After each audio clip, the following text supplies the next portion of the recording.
Radioactivity by Kraftwerk here on Democracy Now!, democracynow.org, the War and Peace Report. We are on the road traveling to 70 cities. We'll be going to Greensboro, North Carolina today, and then we'll be in Raleigh-Durham tonight. We'll give details at our website, democracynow.org. But right now, well, yesterday we traveled through Asheville, North Carolina, then here to East Tennessee State University. We're broadcasting from the Wharf Pickle Building, a first time they're going global in this global broadcast. I'm Amy Goodman. The Federal Communications Commission, or the FCC, began work yesterday on a year-long national broadband strategy to bring high-speed broadband internet into every American home. Under the $7.2 billion broadband stimulus plan, the FCC is responsible for developing a strategy to improve broadband coverage and present it to Congress in February of 2010. Acting FCC Chair Michael Copps has described the plan as, quote, the biggest responsibility given to the FCC since the Telecom Act of 1996. Improving and expanding internet service is expected to be a central part of the plan. My next guest is Wally Bowen, longtime activist on bridging the rural digital divide. He's the executive director of the Mountain Area Information Network in Asheville, North Carolina, a nonprofit internet service provider that offers internet service in western North Carolina. He's also the founder of the low-power FM station WPVM and a former member of the North Carolina Rural Internet Access Authority. Wally Bowen, it's nice to have you with us. It's great to be here, Amy. It was great to be on PVM when I was in Asheville last time around. Right. But talk about what you think is most critical right now around the issue of rural broadband. Yeah, well, it's rural broadband and broadband in low-income urban neighborhoods. Well, it's the stimulus package. It's the $7.2 billion that you referenced, and it's just an historic opportunity for the creation of local networks and moving away from the kind of absentee-owned networks that we've suffered under all these decades that are beholden to Wall Street and not beholden to our communities.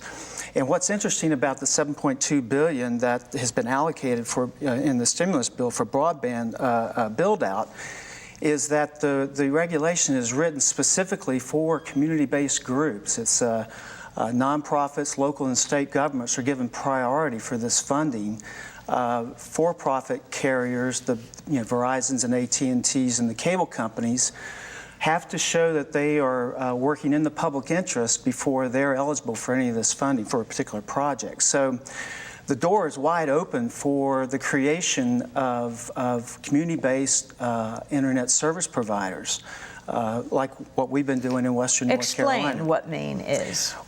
Mountain Area Information Network, it's a nonprofit internet service provider, and what we got started in around 1994-95 when we discovered that many of the rural counties here in the mountains had to call long distance to get on the internet. There was no public access at the public libraries for internet access, and so we were fortunate enough to get a grant, a federal grant, to bridge the digital divide and put servers in each of these counties. And so people could dial up and get to the internet with a local phone call, and so there'd also be public access at our public libraries. And we woke up one day and we were an ISP, and we had a business model.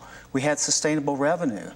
My background's journalism, so I was wanting to bridge the digital divide, but also create sustaining revenue for journalism. And so that's what we've been moving toward all these years. And 5 years ago, we launched WPVM, a low-power FM radio station, and brought Democracy Now! For the first time to Asheville, public access TV. So we've been concentrating our efforts on creating media infrastructure that is grounded in our community and beholden to our community and not beholden to Wall Street. As newspapers fold, what is this nonprofit model you see? Well, at the media reform conferences, when I present our work, it's always this paradox because all of us are trying to find a new way to do journalism and alternative media. And yet every month, people are writing a check to Verizon, AT&T, Charter.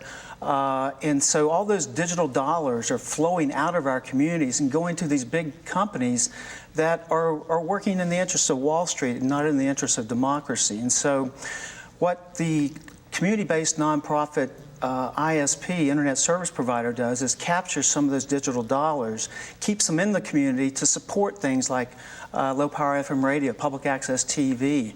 Eventually, we hope to be paying journalists to do stories in our community using this revenue from our ISP. Explain how the stimulus package affects you. Well, it's just a historic opportunity because we need to build our network out further to reach more people. We're also using most of the stimulus money we're going to be going after will be used for fiber to lay the groundwork to extend our last mile wireless network out further and reach more people. One of the interesting things about Western North Carolina is that we're probably one of the only regions of the country that has both a last mile wireless provider, which is Mountain Area Information Network, but a middle mile nonprofit fiber provider, which we have several of. One's a rural electric co-op, nonprofit, local. Another is called ERC Broadband, it's a nonprofit we help create through other allies in the community to own our own fiber. It's reduced our bandwidth costs. We were paying $2,500 a month for a T1 line in 1996. We're now paying about $200 for an equivalent amount of bandwidth. And so we've been able to bring our bandwidth costs down, expand our capacity, because we have a locally owned fiber network, a locally owned last mile network to reach homes and businesses. This is a model that can be done anywhere in the country, and I'm particularly excited to be on your program because you reach the 750 community-based media centers, community radio, public access operations that could also implement this model and thereby support their efforts by also helping bridge the digital divide. And yet public access is under attack right now. Exactly. And so, it's just critical that we find alternative revenue streams.